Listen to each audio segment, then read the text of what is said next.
नमस्कार दोस्तों, ज्योतिष, हस्तरेखा एवं वास्तु विशेषज्ञ आचार्य पंडित गिरीश बारोलिया के चैनल में आपका स्वागत है। कृपया हमें अपना स्नेह व सहयोग प्रदान करें। हमारे चैनल को सब्सक्राइब करें और बेल आइकॉन को प्रेस करें। साथ ही अपने आत्मीयजनों के साथ इसे अधिक से अधिक शेयर करें। आपका जीवन मंगलमय हो। लाइक करें, शेयर करें।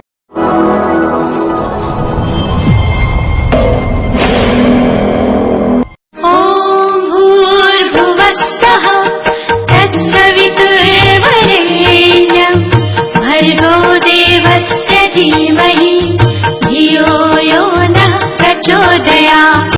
मित्रों, कोई भी कार्य जब हम करते हैं उसके पहले हमारी मानसिकता पूर्ण रूप से तैयार हो जानी चाहिए। आप यदि कहीं घूमने के लिए जा रहे हैं, आपने अपने फैमिली के साथ में कहीं बाहर जाने का प्रोग्राम बनाया, तो पहले एकदम से नहीं बनता है, पहले से आप उसकी तैयारी करते हैं।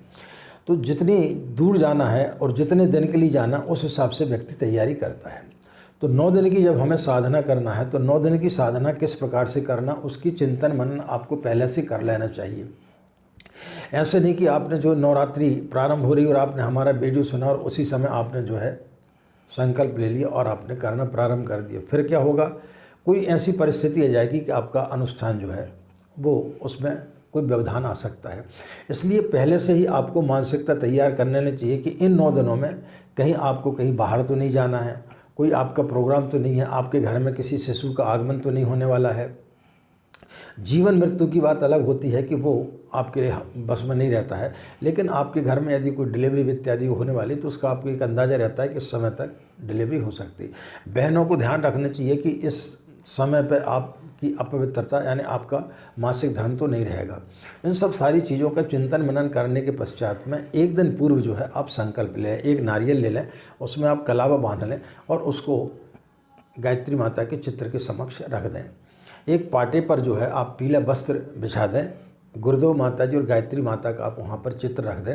और जब आप पूजन करने बैठते यानी प्रतिपदा के दिन आप प्रातःकाल ब्रह्म मुहूर्त में सो कर के उठें, पीले वस्त्र धारण कर लें, पूर्व मुख में जो है आप अपनी प्रतिमा को स्थापित कर लें और पूर्व मुख में होकर के बैठ करके आपको साधना करना चाहिए।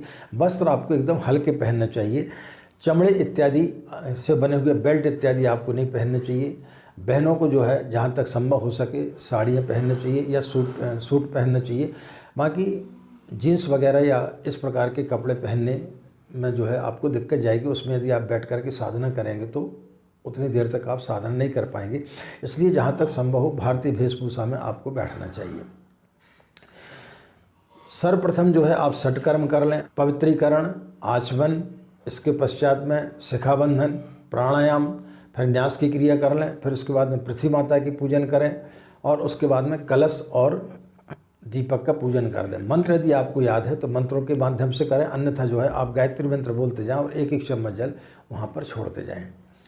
उसके पश्चात में आप देवताओं का आह्वान कर लें। मंत्र आते तो ठीक है, नहीं तो दोनों हाथ जोड़ करके भगवान से प्रार्थना करें कि आप यहाँ पर आकर के विराजमान हो जाएं। उसके पश्चात में आपको तुलसी की माला से या सफ़ेद चंदन की माला से गायत्री मंत्र का आपको अनुष्ठान करना चाहिए। बहुत सारे लोग रुद्राक्ष की माला से करते हैं। रुद्राक्ष की माला से तांत्रिक साधना की जाती है, गायत्री की साधना इससे हमें नहीं करना चाहिए। उनकी या कुछ आसन पर आप बैठ सकते हैं और उसके पश्चात में फ़ोटो को थोड़ा साफ़ करके उसमें चंदन इत्यादि लगा दें, पुष्प चढ़ा दें और उसके पश्चात में जो है आप एक घी का दीपक जला लें और फिर उसके पश्चात आप कमर सीधी करके बैठ जाएं और गोमुख में जो है आपको माला को रखना चाहिए, किसी को दिखना नहीं चाहिए। यदि आप रात्रि में ऐसे समय पर कर रहे हैं जहाँ लोगों का आवागमन नहीं है तो फिर आप खुले में भी रख सकते हैं, लेकिन जहाँ आप बैठते हो वहाँ पे यदि किसी का आवागमन है तो फिर आपको गोमुख के अंदर रखना चाहिए। और जहाँ तक संभव हो घर के ऐसे स्थान पर आपको पूजा स्थली पर बैठना चाहिए जहाँ पर लोगों का आना जाना ना हो। तो इस जगह पर बैठ करके यदि आप साधना करेंगे तो निश्चित रूप से आपकी साधना सफल होगी। 27 माला का प्रतिदिन आपको 9 दिन तक आपको जाप करना है। खाने में आप जो है कोई एक अनाज ले सकते हैं। आप संकल्प ले लें कि हमको सिर्फ दूध रोटी खाना है एक टाइम और एक टाइम हमको फल फूल खाना है। या फिर आप संकल्प ले लें कि हम जो है इतने दिन तक जो है खाना नहीं खाएंगे, इतने दिन तक हम सिर्फ फल फूल ही खाएंगे, या इतने दिन तक हम सिर्फ पानी में रहेंगे, या इतने दिन तक हम बगैर पानी के रहेंगे। और जहाँ तक संभव हो सके 1 या 2 घंटे मौन रहने का प्रयास करें। जो पूरे 9 दिन तक मौन रह सकते हैं तो बहुत अच्छा है। सत्य साहित्य का इस समय आपको अध्ययन करना चाहिए, दूसरे साहित्यों से आपको बचना चाहिए।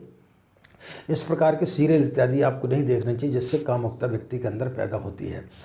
और जहाँ तक संभव हो सके आपको जो है उपवास ही रखना चाहिए, क्योंकि गरिष्ठ भोजन करने से आदमी के अंदर तामसिक प्रवृत्तियाँ आती हैं। व्यसन से आपको एकदम दूर रहना चाहिए। ब्रह्मचर्य का आपको पालन करें, नीचे भूमि शयन करें और अपना काम स्वयं करें।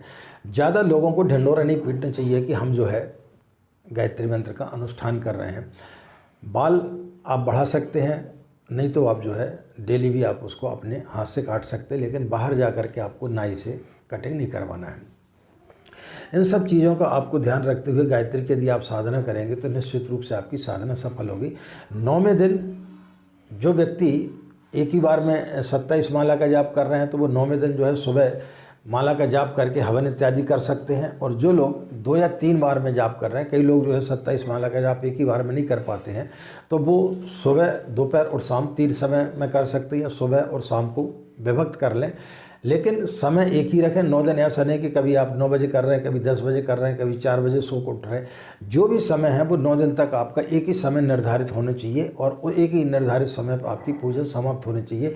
और जब की संख्या जो है वो आपकी निर्धारित होनी चाहिए, सुबह कितनी करेंगे, शाम को कितनी करेंगे। तो 9वें दिन जो व्यक्ति 2 पाली में मंत्र का जाप कर रहा है, फिर उसको 10वीं के दिन यानी दशहरा के दिन जो है उसको प्रातःकाल हवन कर देना चाहिए। 108 आहुतियाँ उसको उस दिन गायत्री मंत्र की देना चाहिए।